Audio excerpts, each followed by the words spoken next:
Hello, fearless gamers! We are jumping on the literary bandwagon by reviewing the book series that is currently the talk of the town. So, sit back, relax, and enjoy today's entry in the book corner, Dungeon Crawler Carl by Matt Dinniman.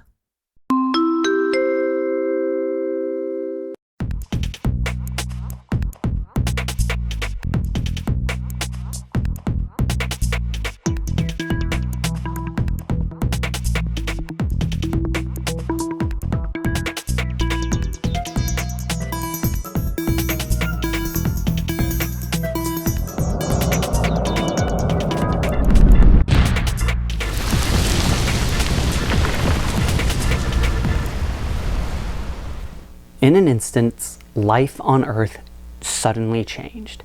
Every man-made building and object sunk into the ground, killing anyone that happened to be indoors at the time.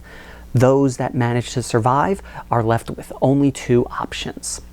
Either stay on the surface of Earth and die a slow death, or participate in an intergalactic television show where the survivors of the chosen planet have to face 18 levels of a massive dungeon to fight for survival and a life, essentially.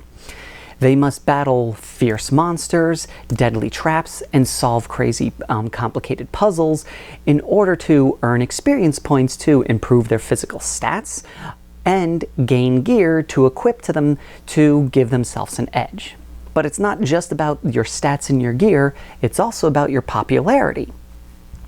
You have to get yourself a crazy outfit, get yourself a catchphrase, cool, awesome finisher moves, anything to get the audience to watch you specifically. The more followers you have, the more followers and fans you have, the odds of you getting better gear to give you an edge against everybody else goes up.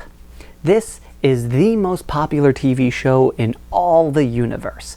But for guys like Carl, this is anything but a game. It is a fight for survival.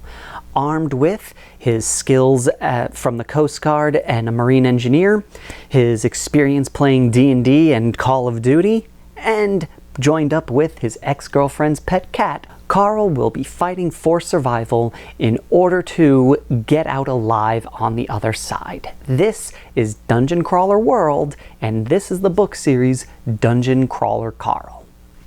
Now, I knew about this series a while ago.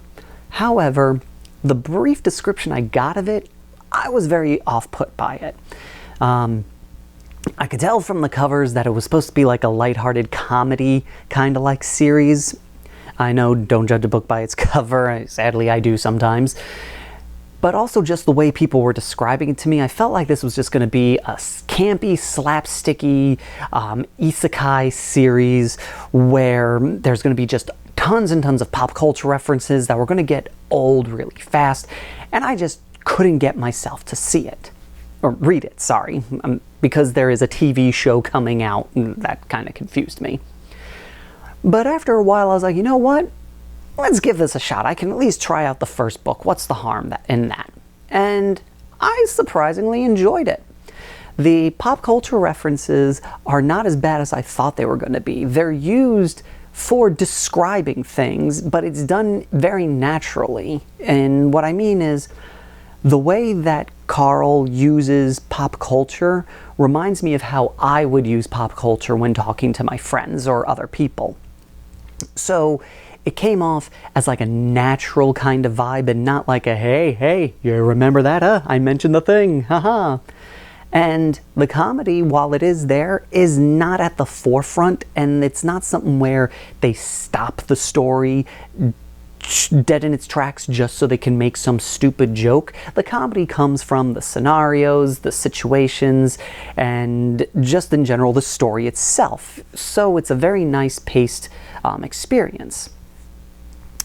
The story is told through Carl's point of view, so we're getting the story as Carl describes it. And like I said, the whole premise is Carl has got to go through the different levels of the dungeon.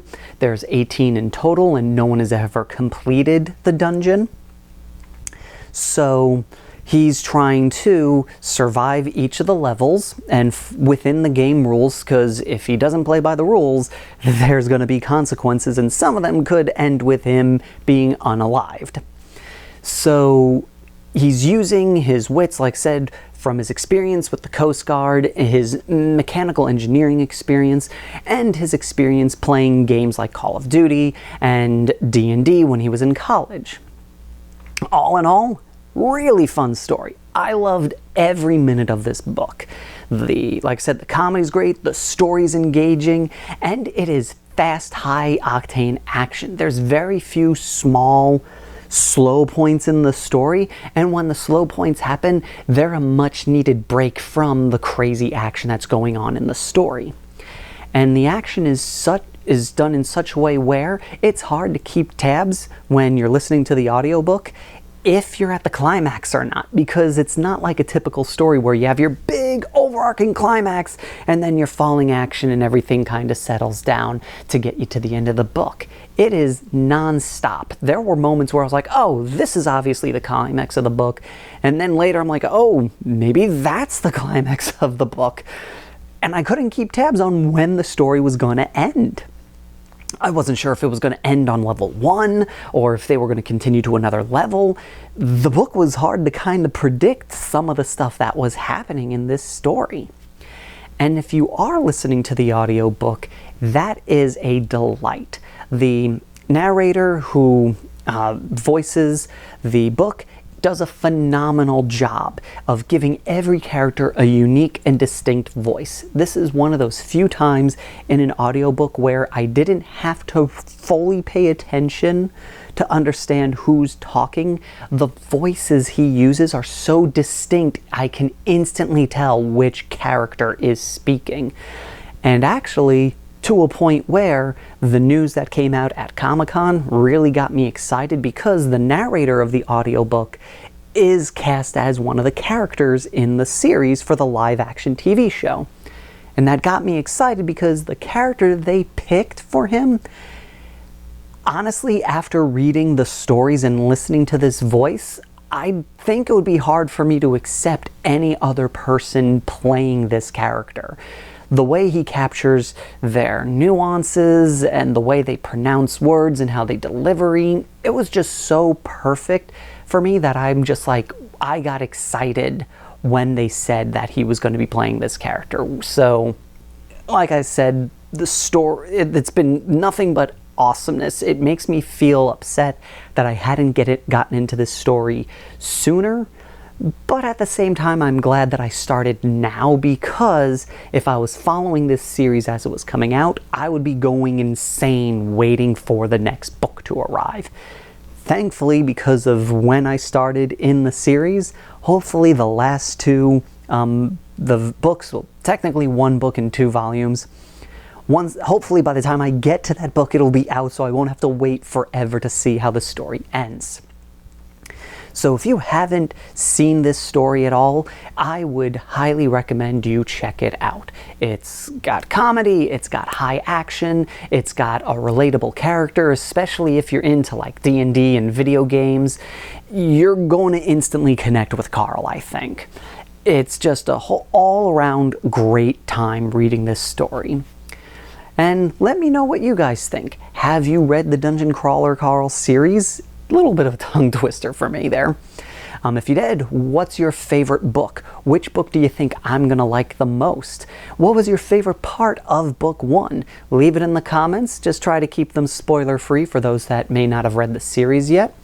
And yeah, so thank you all for watching. And until next time, fearless gamers, take care. New achievement! You just finished the first book corner video on the Dungeon Crawler Carl series. Somehow you managed to listen to Matt babble on and on endlessly for over 9 minutes. I have to say, I'm impressed. That's much longer than most people can stand listening to him in one single session. Reward? You get a secret link to another episode. Just click on the link on your screen to see Matt's review of Carl's Doomsday Scenario a whole 2 weeks early. Not much of a reward if you didn't see this video before August 11th, but that's what you get, I guess, for not clicking on the subscribe and bell icon sooner. So, what are you waiting for? Click and claim your prize.